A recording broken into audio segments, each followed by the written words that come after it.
umculo kaMaskandi mfowethu simelwe ingoma umculo mfowethu kaMaskandi ingoma kaMaskandi mfowethu ishaya wena kwa gospel wena kwa hip hop wena kwa mapiano mfowethu wazizwa kanjani mfowethu singena ngayo mfowethu umjolo lowo mfowethu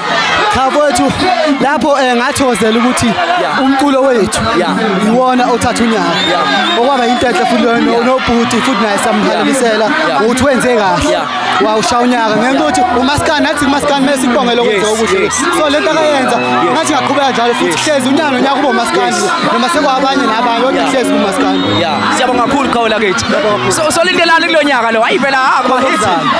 khona okuzayo awusuka ongehla kwedlozi lotshwala khawula kithi siyabonga mfowethu siyabonga yaphila kodwa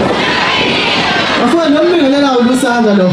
yini phofela nabase Mgqumeni ayeye lapho ayeye